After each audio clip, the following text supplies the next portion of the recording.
Hey everybody, it's Petey from the Spin Rack, and we also have.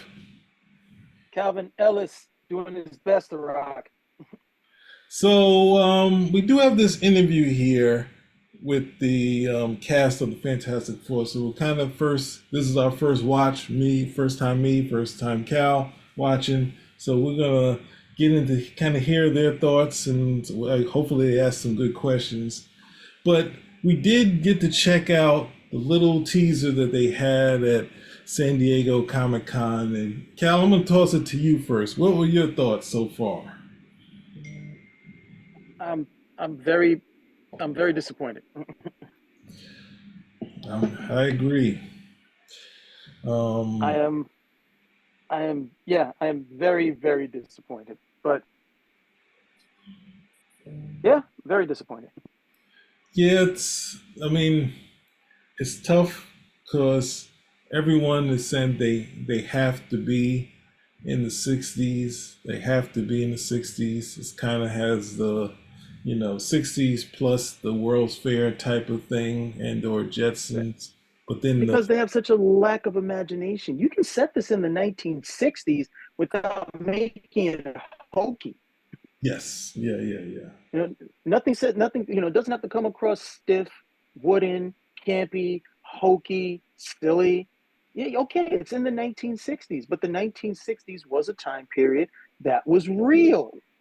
So Mhm. instead of trying to, like, these guys are actually going to space in tinfoil outfits, okay, make it real. The same way they do when they do serious period pieces of the 1800s or, the 1960s or the 1940s when they do Saving Private Ryan. These guys don't look like Beetle Bailey and company. They look like soldiers from World War II. So you can make them look like adventurers from the 1960s. Anyone who saw Fantastic Voyage. That was a cutting edge movie for the time.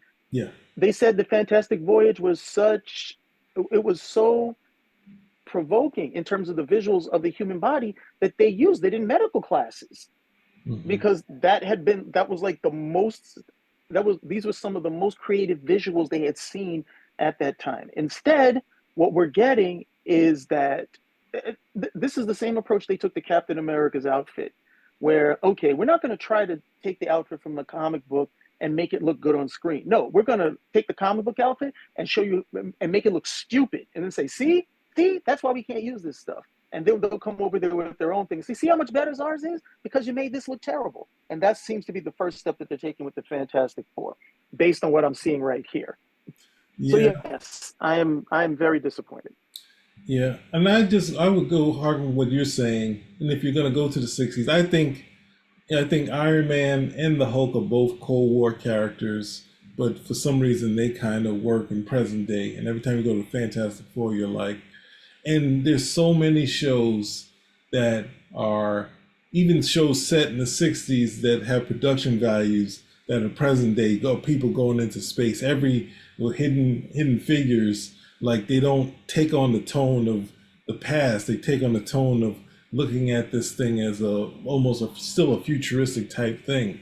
So it's kind of like, I don't think space travel, which we still are struggling with, should be something that have to look at in such a way, but trying to keep it in the Jetsons thing. But then if you go to stuff like Lost in Space, right?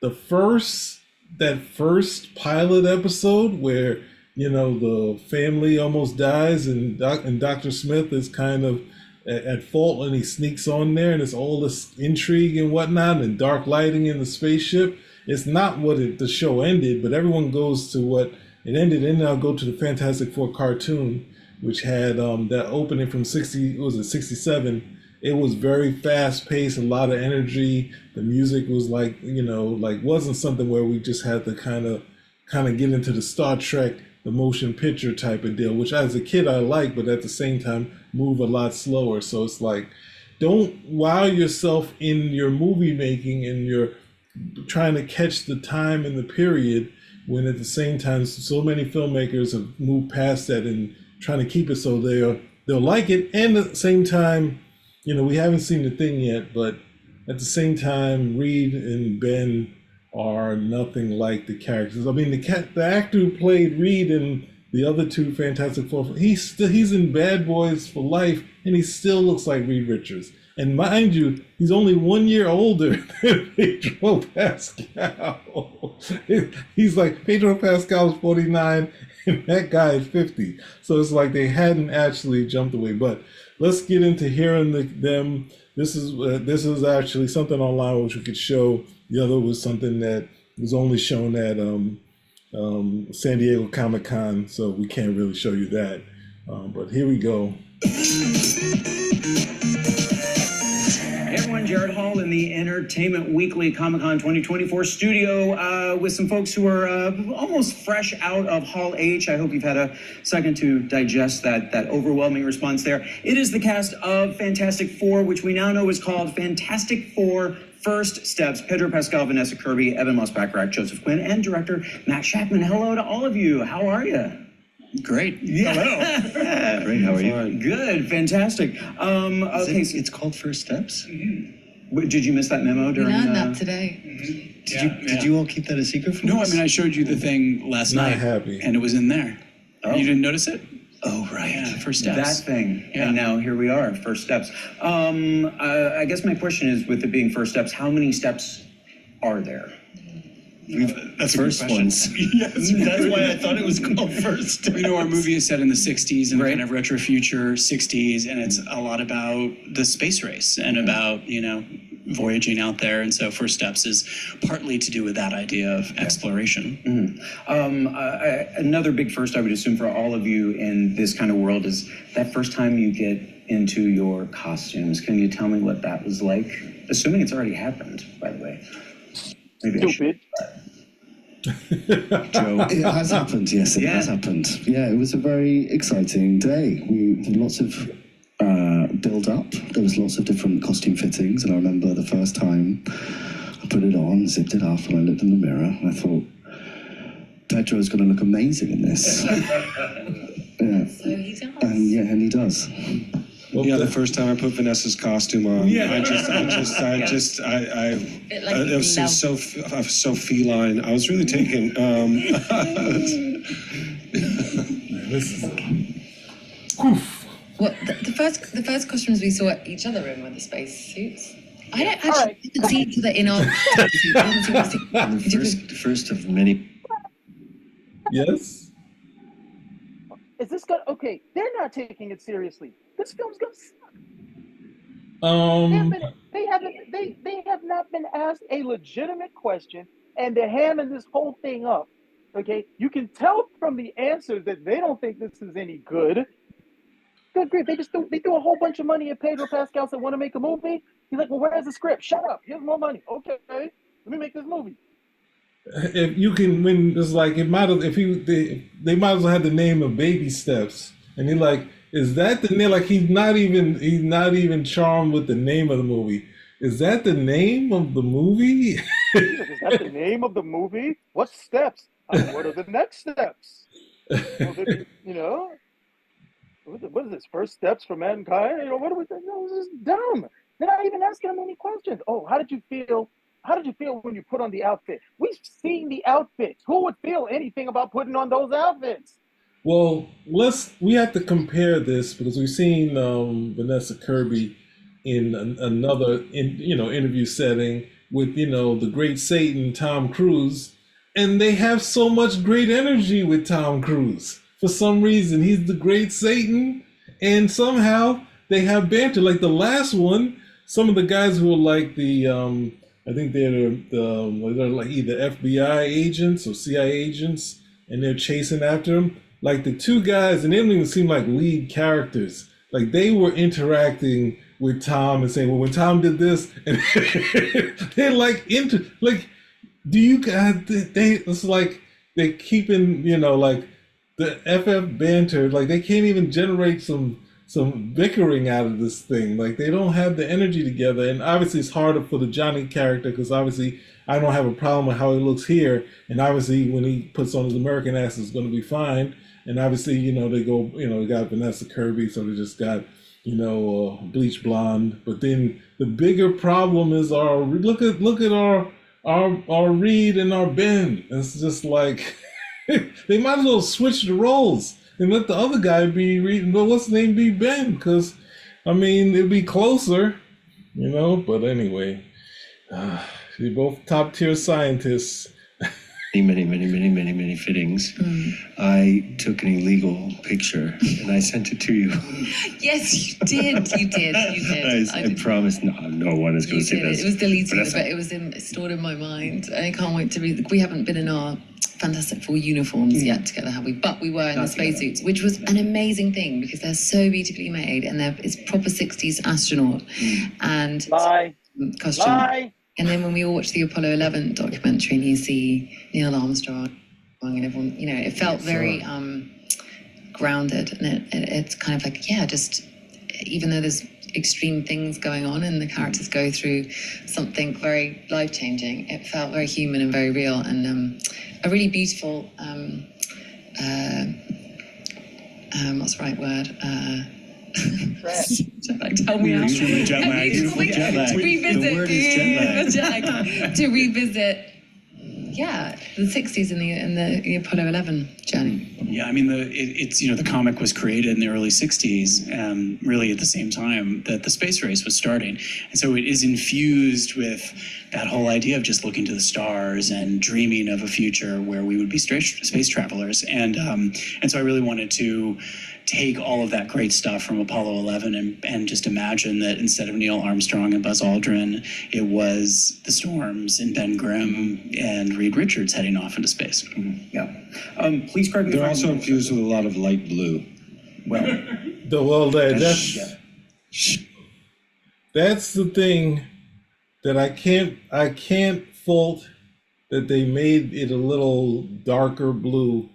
I don't like that they had them tight-fitting costumes, but I don't know with this going with the super light blue. If the FF costumes come out like that, it might be like the wacky Shield outfits that they had in what's those things in Agents of Shield when they tried to do the Steranko outfits and they look like bad pajamas. Please don't mess this up with the light blue, extra light blue. I'm feeling that they're gonna have this in there. Please don't. Are you being serious? Of course they're gonna mess this up. At some point, you got to give up the ghost. This is gonna be trash. And he said he's saying it as a problem. The light, like, come on, that's it. Like, It is hot, but it's rubbish. good Lord, we're not getting any can't even- information. Sorry, They you can't know, even. They can't Something we even can't fake talk it. about? These guys are talking No. about what? They're saying, "Oh, jet lag." It's not jet lag. It's not jet lag. It's hot trash. it's like we all would rather be doing something else. It's like, hey, Exactly. Exactly. it's like they paid us a lot of money, and hopefully we'll be off our contract. Look at their look, their tone. Their whole thing is like, you know what? If the Fantastic Four wasn't dead before, we took care of it with this film. Yeah. Oh man. And they're not saying it here, so we can't show you. Decided we can't. oh, all right, that's fine. He's That's the fine. boss, We after have all. a new topic. on. Correct me if I'm wrong here. My understanding is actual production doesn't start until this week, right? Tuesday? 24 hours. Yeah. So the footage that we got to see, was it stuff that was shot for here? Was it previs? What can you tell us about what that actually was? That wasn't us. We shot a few days with some stuff in this Nothing astronaut like- prep area, getting ready to go to space. We shot Dating Game, we shot or Let's Make a Match, it's called, and we shot Reed Richards' science show that he does, weekly for kiddos, and then we also combined it with a bunch of previs and animatics that You're gonna we make me have have to already say been it creating live. to help design the world. Yeah. No. Why are you being nice? For Pedro and Why can't- Vanessa, Don't be a glad hand. This is trash. This is trash. They're taking something that both of us love. Okay, they're saying it's stupid. The actors know that this is trash. They can't hide it. What are you being for? Just speak the words that are true. I'm just saying we did a show where we all had our idea of what would be a good Fantastic Four film, and it looks like they looked at one of ours, not me or you or Mars. They took Yeah, the yeah. That was good. That was a good thing. Don't do it. But it seems like since everything's a show here, everyone's in on TV, and we saw a bit where we had Sue Storm in it talking while they're in the spacesuits. Hopefully they, like in don't they say don't be a menace after drinking your juice, that they had 25% that they used from the original shoot, and they tossed out everything. Everything needs to be tossed. It all needs to be tossed. The test, if they think if somehow Captain America Brave New World tested badly, how bad do they think this is going to test? It doesn't matter because they don't care. We told you it We just wasn't going to work. We told you. See? Fantastic Four just doesn't work. Of course, yeah, especially when we make certain that it's not going to work. Oh, God. Oh. No, you need some cats. You need some cats to sit down and say, okay, this is what this is about. This is why it works. Okay, how do we get this done? No. We're not. You remember that story with Tom Cruise and he needs to do a stunt in one of the Mission Impossible movies? Mm-hmm. So he needs to do this stunt, and he goes to his stunt. He's telling it to someone else, and he's like, "Yeah, so I need to do this stunt while I'm running down a building." And I go to my stunt coordinator, and he says, "You can't do that. It's too dangerous. You're gonna get hurt." So I fire him, and I get another stunt coordinator. And the guy who's listening to him is like, "Wow, this guy's like really intense." And I'm like, "Yeah, Tom Cruise really is intense." But what was going on was that Tom Cruise did not want a stunt coordinator who was going to tell him it was too dangerous. Tom Cruise wanted a stunt coordinator that would say, "Hey, this is how we're going to be able to get this done safely with you intact, at the end of the day." So he wanted somebody who was going to help him make the mission possible, as opposed to somebody who's going to tell him it's impossible. These guys are looking at the Fantastic Four, and they're just looking at this as something like, oh my goodness, no, there's nothing we can do with this. Oh, you know what? Maybe if we do a retro, this type of stuff. And we both know that's not the case. Mm-hmm. We both know that the Fantastic Four is something. The Fantastic Four is one of these few properties. Because when you think of the Marvel Universe, DC Universe, that type of stuff, it's only a handful of all the characters that really have that timelessness. It's only a handful of them. And those characters are the reason why the rest of the universe exists. Yeah. You have all of these villains who fight who? The Fantastic Four. You have all of these villains who fight who? Batman, that sort of thing. So it's just these, but it's only a handful of them. And the Fantastic Four is one of them. But they look at this, it doesn't speak to them. They look at this, it's almost like the way they approach Superman. They look at the stuff and like, what? He has a gun that can do what? He has a spaceship, the negatives, oh, forget about it. And the budget, no, what can we do? What? And then they always go to the default. It becomes midnight at the Playboy Mansion, watching the old Batman serials, where everything is just taken for a joke, and it becomes a drinking game. Yeah. No, it's hard to see.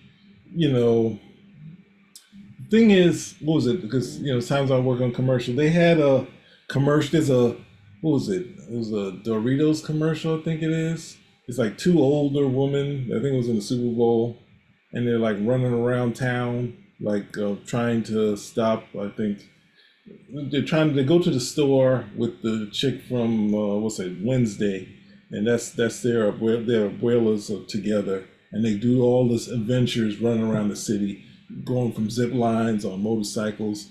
Now, since I got to see the dailies, these two women didn't know each other, and the banter the entire shoot is hilarious. So you're like, that's chemistry.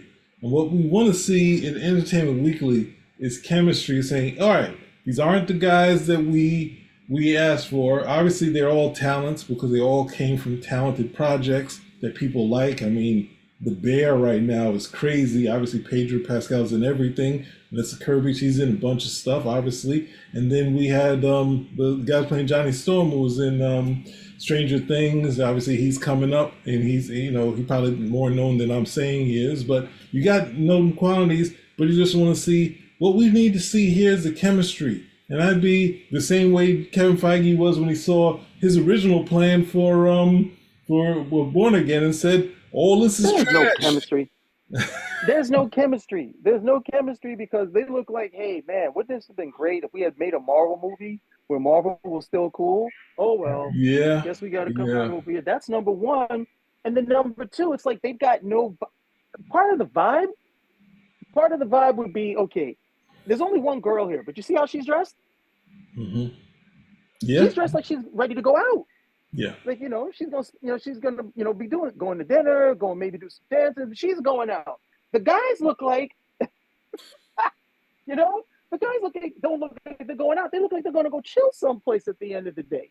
Okay, so if you had like if you had that, if you have that vibe where at least you had a couple of the guys looking like they're gonna actually do something with her, like we're gonna all go hang out or something of that nature, then okay, cool. We had some sort of vibe going on.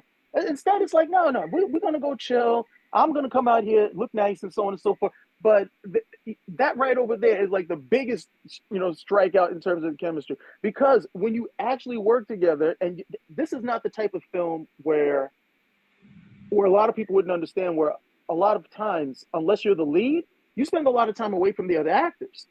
Unless you guys are cool, you might hang out between shoots, when you're sitting around time, that sort of thing.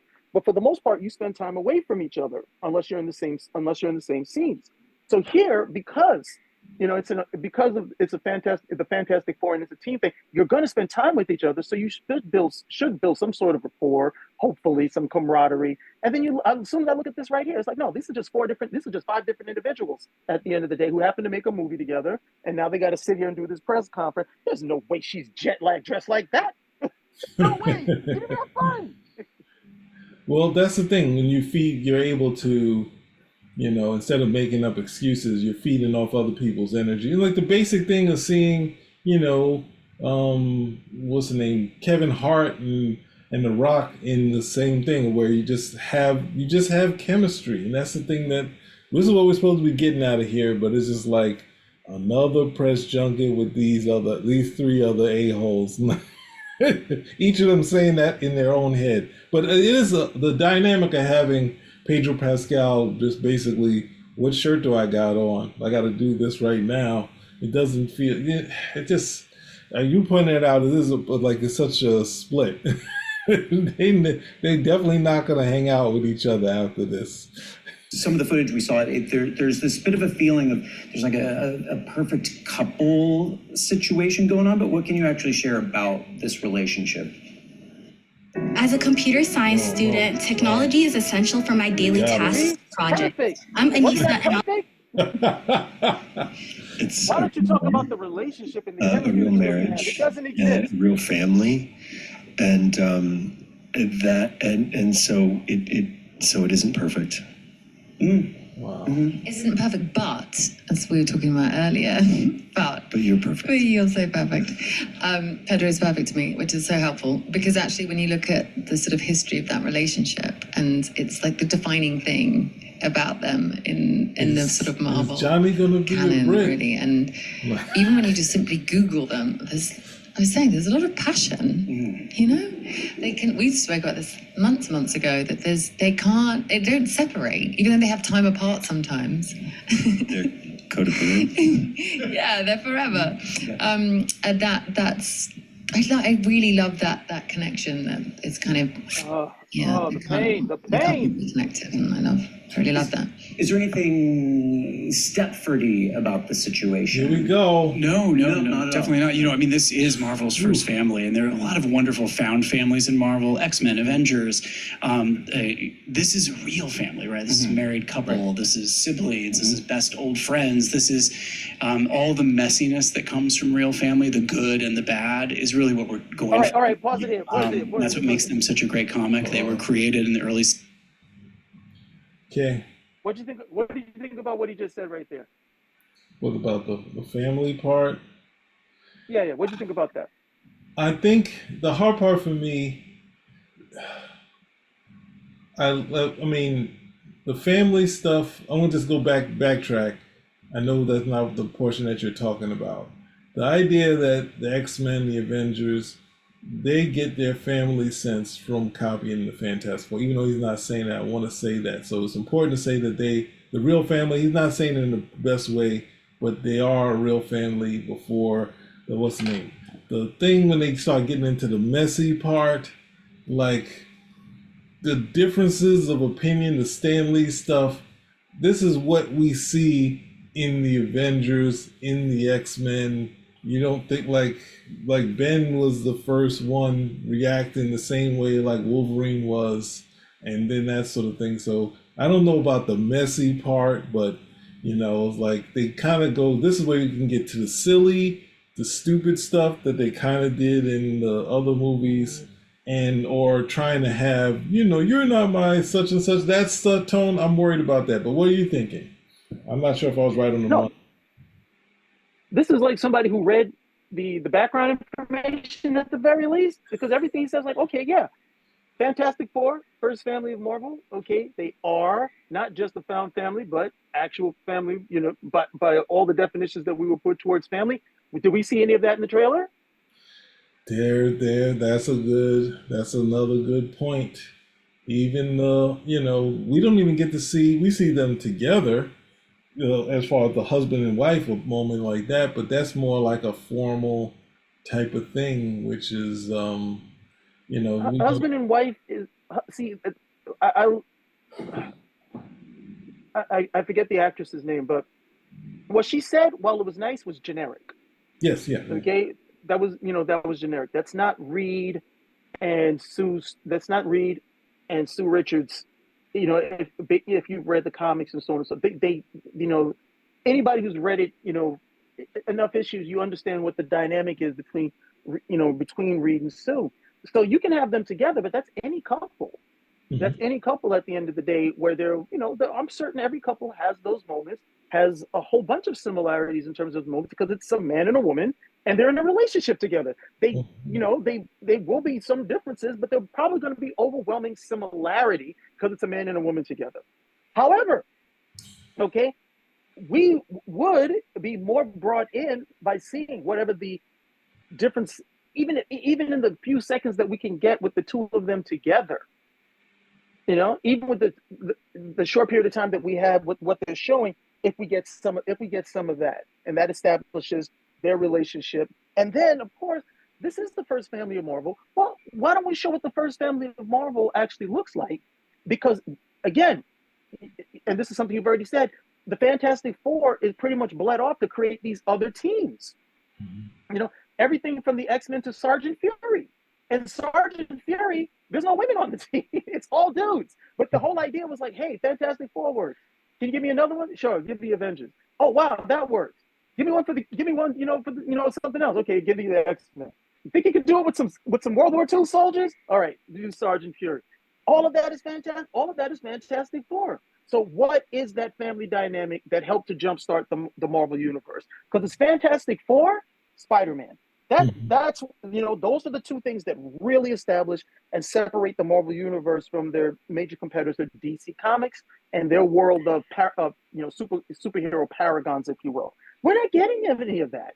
We're not getting any of that. And I hate to be hard on the actors because they have to come out, they have to do these promos. They can't sit there and say, yeah, this, wait for the stream. I would. They can't come out there and say anything like that. Okay, and yes, I am taking some liberties with the body language and how they're speaking, but they don't seem excited about what they did at all. yeah. I would go back to what was it? There was something that you said about this thing. You said, oh man, but it was in reference to the idea that we're getting. You said Captain America. Captain America, the first Avenger, as fun as it was, is kind of a taken seriously. Huh? Well, no, it was taken seriously. But like even the fact that Chris Evans really wears the pajama outfit out, where all they need to do is fix the neck and it could work, right? They gave him like this kind of pajama type thing, but the way he fleshes it out, it's like, wow, they tried to screw it up, and even that works in this thing. But thinking about that and saying they did this, Marvel had just started, right? So you could do two acts. In our mind, we're going to get, Red Skull later. And we're going to get the Avengers and such. There's a lot, as you would say, good grace going on. Doing all this stuff and then having all this, like the dating game type of thing and all that stuff, and them interacting with the public, and somehow, obviously, we won't be seeing Doom in this, maybe not type of deal. But then you don't know that you're going to be able to get to do a Winter Soldier of them busting out at the end into the present day and saying we got to save everything, the world's going to mess.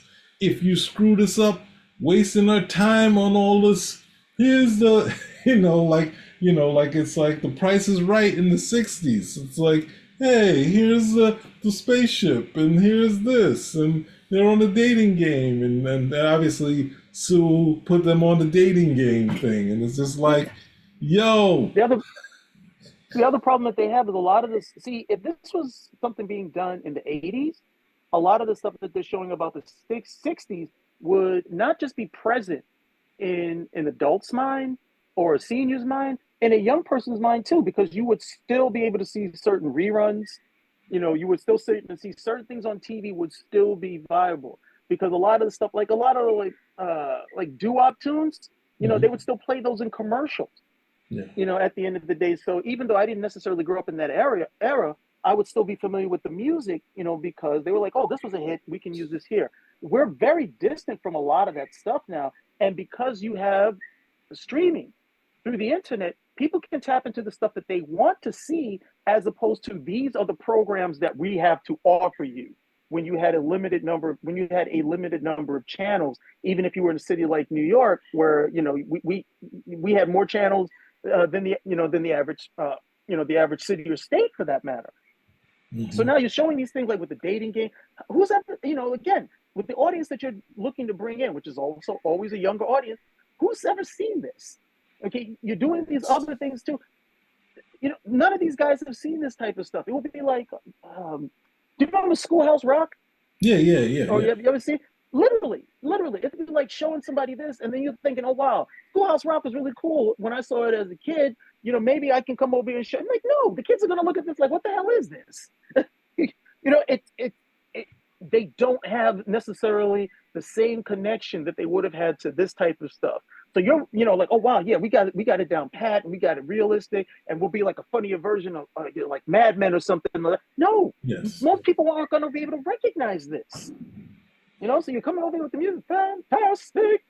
It's like it's like you're not taking this seriously. I should have made the connection earlier that the Captain America, the First Avenger, is a period piece. Okay, this is a World War II piece, but they don't come out there and make the guns look like, they don't make the Tommy guns look like the, stupid looking pea shooters or something, or the clips, or the clips fall out, or the, the cars don't look realistic, or the cars are, moving, or the cars are moving too slowly, or like the fashion of the time looks ridiculous, like they make the hair look stupid on the women. No, like, okay, this is what the world was like here, and we have to make this believable. We have to make this as realistic as possible for the audience, so they understand, look, this is what it was like, and this is the time period that this story is set in. They're not doing that here. This looks silly as all get out. Yeah, and one of the things when you do the call back to the past, say, and I'm gonna just use, this is not obviously sci-fi, what's the name, but like we've seen like musical, historical pieces like Ray and James Brown. When they hit you with something from the past, it's usually a hit you in the face with something you didn't know. And it's just like, here's not the dating game, here's that. And the thing is, you need to keep this thing moving past. You can't reference, I'm going to the Jetsons. You having the Jetsons stuff. All right, I'm gonna have to say this, right?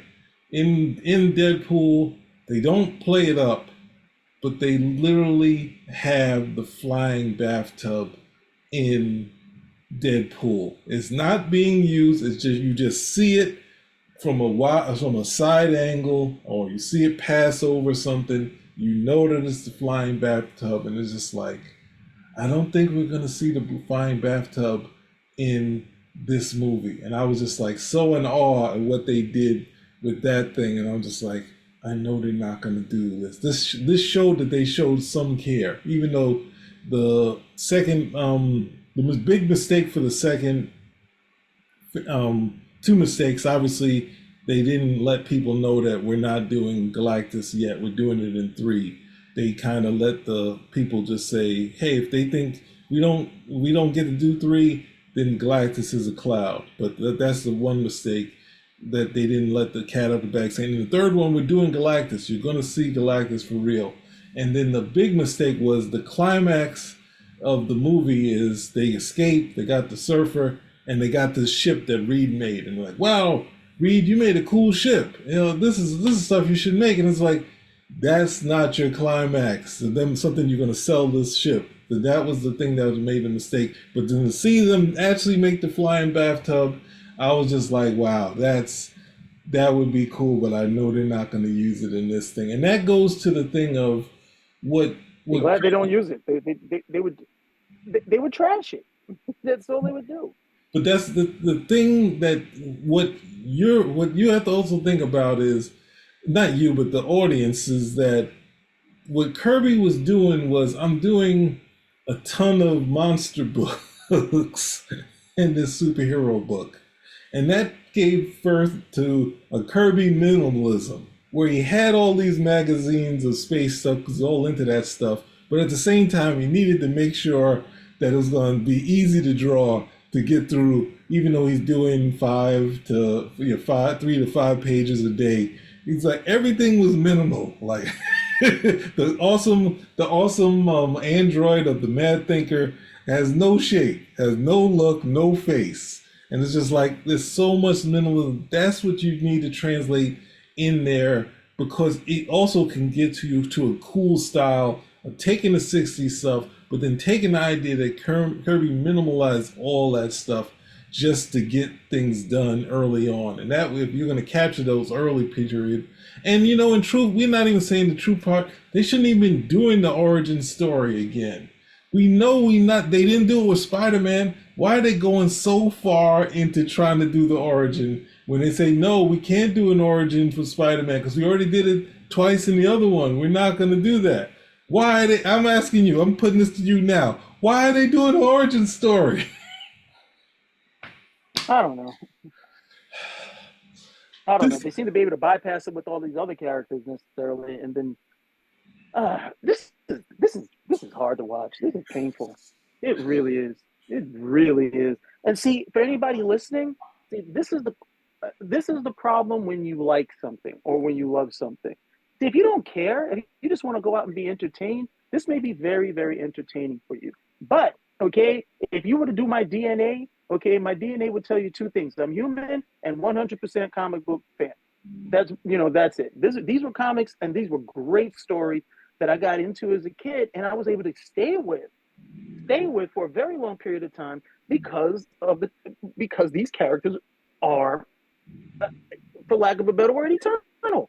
You could tell stories about the Fantastic Four forever.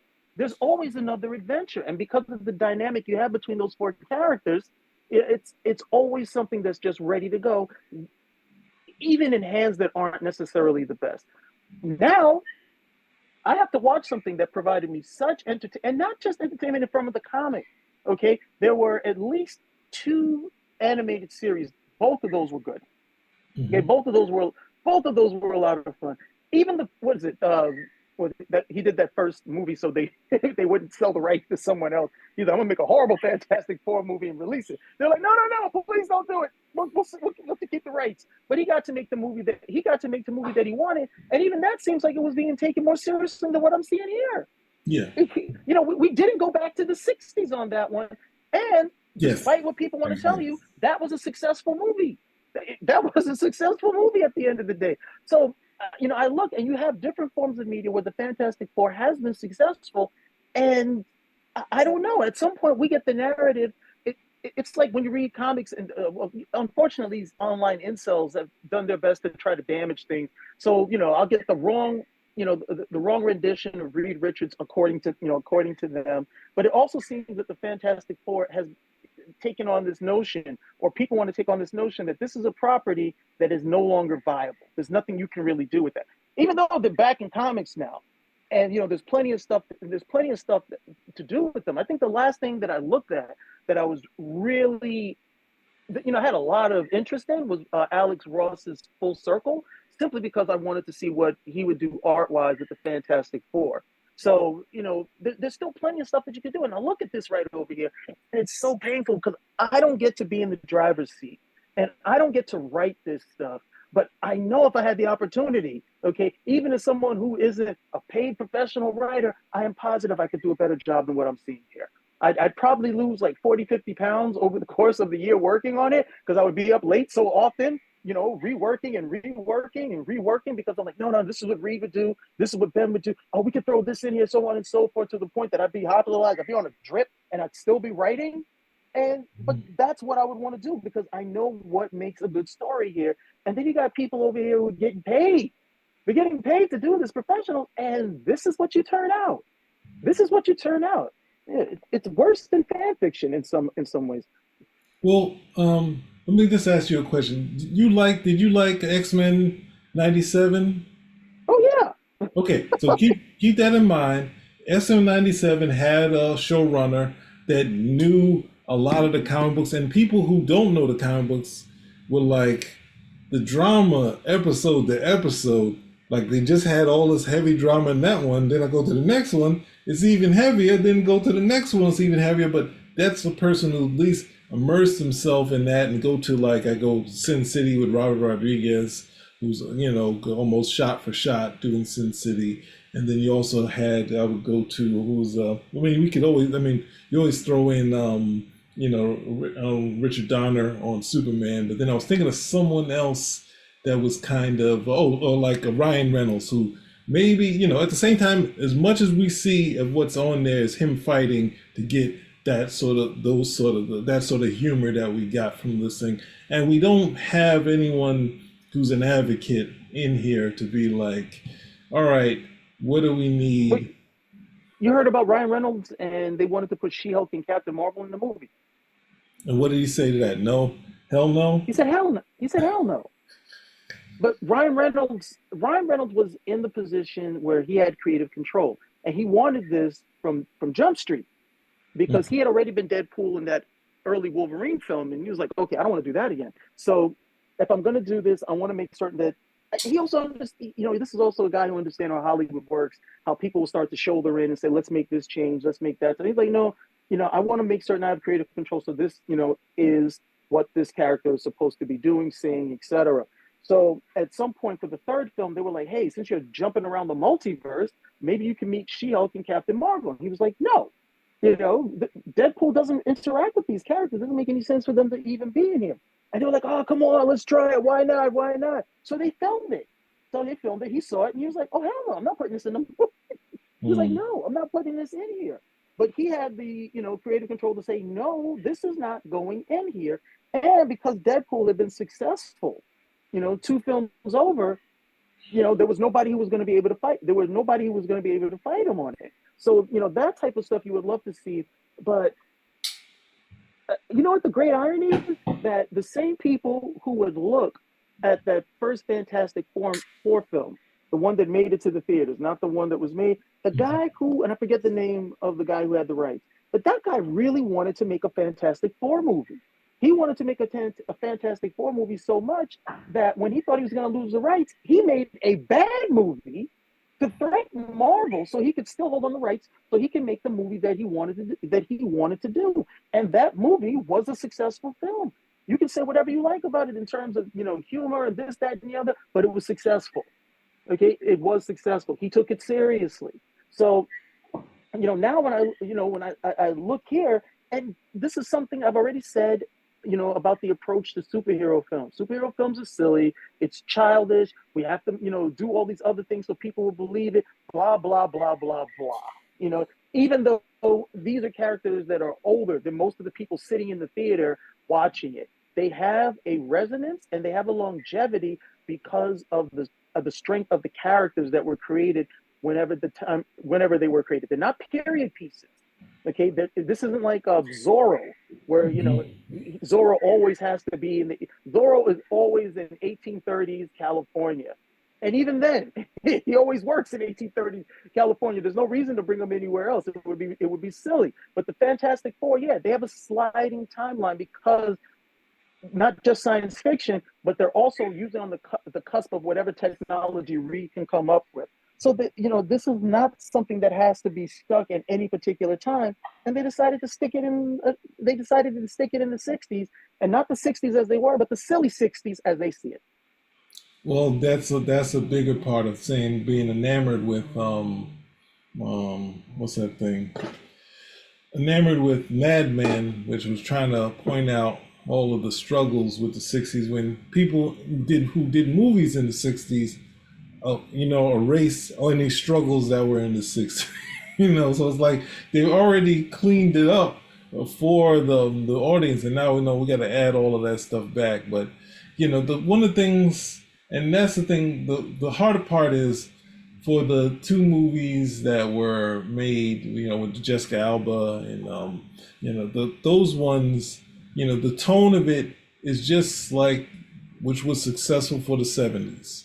Like it was the FF in the '70s. It had a lot more, had the humor of it. It had those bits. There's some things where they missed, but at the same time, the tone, all they needed to do was have Reed more of a man of action, and I think they would have been right. But this is kind of how people sometimes see Reed in that period. But it's just like, when we get to here, it's just like, well, these are all ciphers. And, like one of the things that I think Byrne was talking about with the FF is like, even if Mr. Fantastic, Invisible Girl, Human Torch and the Thing were thought up first, the development of the characters seemed like they were initially Reed first, and then he becomes that. It looks like how they developed it, and this is what they're looking at, and they're just saying, no, this didn't work. These are ciphers. We can throw this out, and it's like saying, where do you get your your humor? It's just tough to look at it and just say, we're just going to throw it out for these characters, and we're going to hit you with all the razzle dazzle of the look of the '60s, and just be like, well, we gave you the '60s. Shouldn't they work in the '60s? We didn't make $1 billion. See, we knew it. Neil Adams was right. Only had one story. The Coming of the Galactus is like, what? It's like, you can say that when anybody, all the heroes never bickered before them. None of any movie that you see, Superman fighting Batman, they never bickered. None of them. Not just the Marvel, the DC. You can say that. You can say, okay, that the Fantastic Four only had one story when you're Neil Adams. When you're Neil Adams, you can say that, and nobody else can say that. No one else can say that. Yeah. But all right, so let's see. We're gonna give it. We'll see if we can get any more information, and we'll wrap it up. '60s, Marvel was running out of money, and they're like, oh, well, we'll finally just do that crazy idea of making a comic about ourselves, about our own family. And it was the biggest hit they had, and it saved the company, right? Mm-hmm. And that's what is so charming about them, is they are a real family. And that's what we're going for. Yeah. Well, on that note, also you mentioned the siblings. For the two of you, tell me about developing that relationship. What were you excited to explore between brother and sister? What are you excited to explore? Sam, you gonna let him get away with that? I think the sibling, someone that What he has. said? What is he talking about? Well, developing the sibling relationship, just tell. The whole idea is like, Marvel was running out of money and this, that, and the other. And so they said, hey, why don't you just make something about our family? No, that's not what happened. Yeah, it's definitely it's total. I mean, I just had to let it. The thing is not Marvel was already. They'd already made all the cuts they had to. They got rid of all the writers. Stan Lee had 3 million plots that he'd already bought. and Martin Goodman left it to Stan, and then Stan put in his brother to kind of help with the writing the scripts. And he had obviously a stable of artists. He lost one, which was his best friend, Joe Manili, but then Kirby came in there around the same time, and they were from the 57 to 63, they were doing business. Stan Lee at the same time was at his wit's end because he was doing the same thing. So it wasn't actually that they were falling apart. The company fell apart around 57. They got rid of all the writers and a lot of artists too. A lot of John Romita was like, I don't want to hear from Stan Lee. Obviously, he retired from Marvel being there afterwards. But the 57 is when they had their big struggles. They weren't a big successful company, but they lasted from 50 to 60. Well, that's 4 years before they finally had the idea of the Fantastic Four, where only reason why Stan was going to get out because he just was tired of doing it and he wanted to do something of him, make something of himself. And his wife, of course, says the great line. He puts his mind to this copy of the Justice League, and it's a big hit. But they also had another hit before this. They had the Rawhide Kid. Kirby and Lee did something. That's why they were like, Stan really liked working with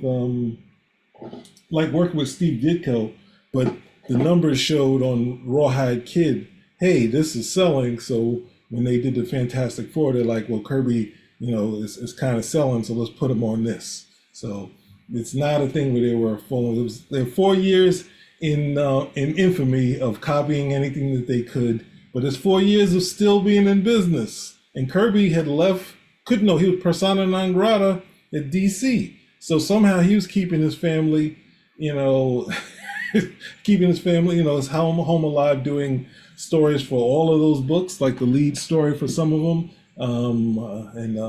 Ditko was doing the lead for some of the others after I think he was sick or something like that, but they were in business. So it's like they weren't successful like DC, but they weren't failing. So it's not actually true, but they had a big hit with the FF. But they also had one with Rawhide Kid, not as big, but they were rolling. And the next thing they had was the Hulk, and it sunk. But then at the same time, they getting Spider-Man soon after. Thor was doing well, so I just let the speed. I just hit. I dealt with like one of those long speed bumps. I just let it pass, man. It's a dynamic that is. It's for the siblings. There's a love there that is undescribable. It's a completely different thing. It's there's a reliance. There's a, as you mentioned, a kind of codependence that coming from the same flesh and blood, you are joined, and that's something that's very peculiar. I mean, I don't have like full siblings myself, but there is something very valuable in my relationship that I have with my sisters, and they matter to me enormously. I'm very excited about Elvisy. I'm a massive admirer of Vanessa, and getting into that with her is going to be very exciting. And I'm an admirer of Eben and Pedro as well. So establishing the. All right. I don't know. We don't have to see the rest of this, do we? No, we'll end it here. But ultimately, if we go to the movies with Jessica Alba, almost the same shots, which I think that Byrne had, which was trying to throw back to the past, where Sue is screaming at Johnny. All those scenes work in those Fantastic Four when she's like, Johnny, when he's screaming his head off. Like, why are you doing this? How are you being so reckless? That sort of thing. And it's like, look, he's a hothead, and they don't have their parents, so she's the mother in the relationship. The older sibling it becomes a mother. The distance between them is either between where Stan had it, which is possibly 3 years, and where most people have it, they've gone up to 10 years. But you could go to 6. But at some point, as a elder sibling, she's kind of tough on him, and he is the hothead. That's your dynamic. And at the same time, you get your story from there. But she's dealing with him being immature. That's your relationship, and she's trying to say, he's trying to have more fun. You know, he's the one who leaves the group first, and after issue 3, he's had it. He's like, I'm out. Yeah. He left and he went to straight. He left and he went to straight.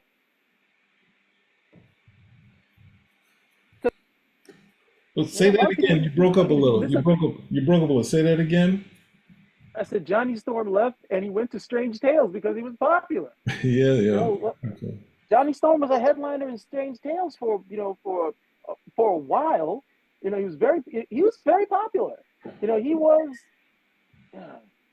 Yeah, I think initially he is the most popular member of the Fantastic Four, and then I think it becomes like a parody with him and the Thing, and then the Thing takes over.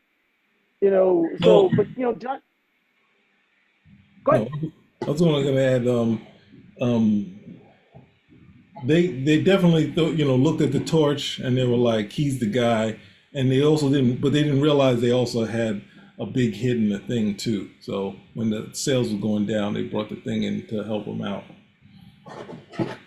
I mean, at the time when I started, I mean, I know that Johnny's popular based on reading the older issues, you know, from the '60s, and I can see, okay, you know, he's getting a certain amount of light. But then you also find that out if you go read Strange Tales, and you know, the Torch was like a solo character at the end of the day. He had his own adventures. He was, you know, doing all the stuff. He had his hot rod. He was cool, but. And I think a lot of people don't know that the Thing had his own animated series. Yeah. I think it was only one. I think it was only one season.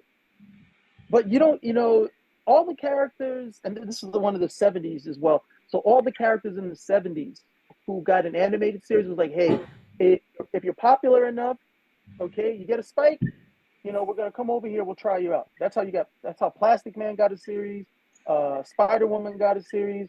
Thing got a series, but the thing was, you know, with Marvel, you could also tell who were the more popular characters because these are the characters that would be in the Marvel adverts when they were trying to sell, like, hey, subscribe, you know. And so everybody will remember these images of the Thing from certain poses and so on and so forth, and maybe Conan the Barbarian, that type of stuff from those. You know, if you've seen the older issues and you've seen those adverts, so you've seen that, you know, these were the, you know, popular characters.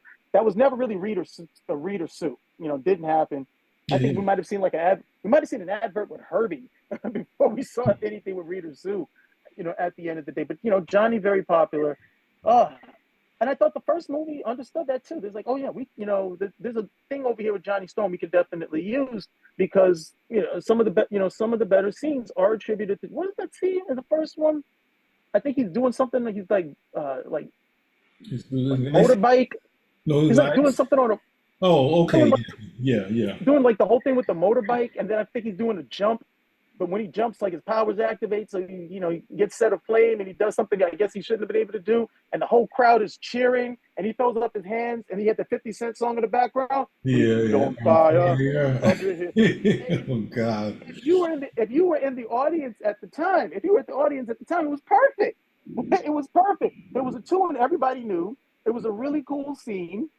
Okay, and Chris Evans sold Johnny Storm, so it was, you know, that right over there is something where they're like, oh yeah, you know, right over here, this guy here, yeah, you know, he's definitely somebody we can use to go along with that. And then of course the shenanigans between him and Ben. I mean, I would read the book and I would like be afraid for Johnny. I was like, if Ben ever gets his hands on him, he's gonna kill him. Well, there's the whole car scene where Johnny has gone public, and then. And the rest of the team come, and then Sue and Reed are cursing, you know, telling them not to do this, and he's like, "Oh, I can do this." And the next thing you know, you see Johnny's car crushed into a ball, and it bounces to the side. And it's like, oh, and then they get into a big fight. But then the quintessential, which I'm so glad that they have it on film, is when they finally have the wedding between Reed and Sue, and Sue's like, I got to throw the balcony, and they had to go fight something, but she didn't throw the balcony before the bouquet. Sorry, not the balcony, the bouquet. She's throwing the bouquet, and then you see Johnny and Ben in the car, and Ben's like, heads up, kid. And Johnny is like, boo, and he said, sorry, it was what's the name? like something like old habits die hard, like that sort of thing, or reflex, something like that. It's just like, but the way Johnny's not paying attention, it's like, oh no. And it's someone that he's been trying. That's why in looking at that, they were going to play it out. I think the same way Frankie Ray left to have Johnny have this big emotional moment where she leaves, with Galactus, and he's like, which would, I think would have played well with Chris Evans, because his part is the most fleshed out part and thing. And the side note, to go to what you're saying of Johnny's popularity, definitely Johnny was popular. And the other thing is that we wouldn't have the X-Men, because he said, give me, Martin goes, give me a group of torches, like of young characters. And I'm pretty sure there's no reference to it, because Stan always says that Martin Goodman didn't want Spider-Man. But I'm pretty sure since Stan was doing it, and Ditko said there's no, nothing gets done without Martin wanting to do it, he probably wanted another kid superhero, and we got Spider-Man. But the whole idea of the Martin Goodman looking at the torch and saying, I think kids want that. Give us more of it. Give us more of it. And it didn't hit with the X-Men, but it hit more. It definitely hit with with Spider-Man. So these characters are something that you could do something with, but the director isn't the first director, and these guys are the names that are out right now. They're the names. They haven't really gone and said these are the looked at the characters, and they're just saying, hey, we're fixing a property, and this is how we fix a property. When there's so many space shows that are dealing with the 60s and all that, but they don't try to do the Mad Men, here's your female hair helmet. It's like, yo, go to the, what was it? I think there's a movie about Marilyn Monroe where they don't show her face, but she's like, these guys are fans of hers, and they kind of try to go wherever she goes. And, what was it? And she's on the beach, but they didn't decide to figure out a frame that looks like someone that would be from the 60s. They got, because even though Marilyn Monroe was definitely, full, not full figure, but she had a body. They didn't try to figure out they just found someone with a nice walk away. And it's just like, they're not trying to pull the whole 60s thing off, and you don't have to kill yourself on it. So, sadly, we can't show, the little scene that was shown at San Diego, we can't show this to you guys or have it to show it to you, because at the same time we complain about that too. But any last words, since we only got this is the only one we haven't finished so far. Total disgust. No, it's not. Last words? No, it's not. It's not fair to the viewers either, because these guys are going to be here like, hey, can you we're not going to be able to finish, because every 10, 15 seconds, these guys say something that's infuriating, at least to me. Yeah, I got no. Yeah, I'm just gonna say, hey, I'm disappointed. Well, every time I look at, we're gonna do a video on it if we got time at some point soon. It was an Anson Mount, and I didn't realize he had the silver in his hair, because he's trying to match when Pike is in the machine where he has all white hair. So it's like, I didn't understand why he would have the white hair. But every time I look at this show, I think of Reed Richards, and I think of, if they wanted to move Reed out of being a stiff, they would do everything that they're doing with Pike. Because Pike, Pike is old school in the original, was it The Cage? He's old school sci-fi. Man of action, don't play around, knowledgeable. And that's Reed the way for most of the series when Stan and Jack are on it. He has maybe a couple of jokes here and there, but nothing heavy. He's mostly man of action or man stuck in science, that sort of thing. So every time I look at Anson Mount, I think of Reed, and since he's always been playing with his character and having fun with it, and they have different way to show his character, that's something they could have done with Reed. But this guy doesn't look like Reed, and he won't cut his mustache. So maybe they shot some stuff. Maybe they won't use it, and he cut his mustache. Cut that mustache off. No, I got to do The Last of Us, where I have a mustache, so I can't. Who's the only actor that we approve of not shaving off his mustache in order to play a superhero role? Who's the only one we approve of? Mm, I know this one's tough, but you'll get it. Come on, come on. no, I won't. You're doing the Rose from the Titanic moment. Um, Cesar Romero. That's the only one. yeah, no, no.